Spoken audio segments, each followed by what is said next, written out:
Hey guys, it's David with The Verge checking out two new tablets from Barnes & Noble. It's the Nook HD and the Nook HD Plus. They're two totally new tablets, unlike anything Barnes & Noble's had before. And they're making a big deal out of the technology inside both and the new interface, and there's some new stuff in the shop. And they're pretty great tablets from what we've seen so far. The first thing you'll notice when you turn the new Nooks on is that there are a bunch of different user profiles you can boot into. Barnes & Noble talked a lot about how families tend to share tablets, and so you can actually set up completely separate user accounts. There's one that kind of manages everything, but you can set up one for your kid or your spouse or whoever and manage what apps or books or websites they're allowed to visit. It's a pretty cool feature. We've seen something like it on other tablets, but this is a very kind of complete core feature in the Android operating system here. They've also redesigned the interface a lot on these new tablets. It's based on Android 4.0, but it looks really nothing like a lot of the Android tablets we've seen.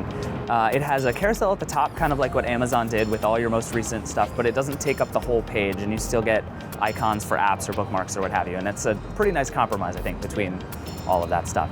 Because it's Ice Cream Sandwich, there's also a bunch of different home screens, so you can customize it to your heart's content.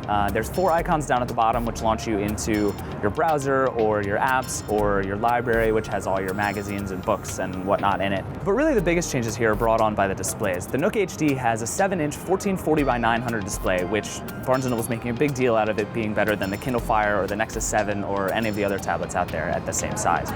And it really does look good. Blacks are really black and whites are really white. It's great for reading, everything's really crisp, and we got to watch movies on it too, and with the wide display, it looks really nice. And on the HD Plus, you get a full 1920 by 1080 display, and it'll actually output 1080p content onto your TV via HDMI if you want it. But even on the device itself, the screen looks really, really good. Barnes & Noble's talked a lot about the technology behind the display, how they've laminated the display to the glass, and how there's no air gap, so it should be less reflective. And the resolution's a big deal, and all these things are really important on a reading tablet, and from what we've seen so far, it's pretty successful. The screen is definitely one of the best we've seen on a tablet.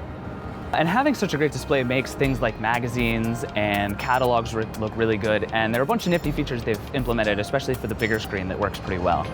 You can swipe down with 2 fingers on any given page and clip a page to basically a scrapbook like magazine clippings, and you can also tap on a hotspot, they're calling it, for products that will jump you straight to a website where you can buy the product from Pottery Barn or whatever catalog you're reading.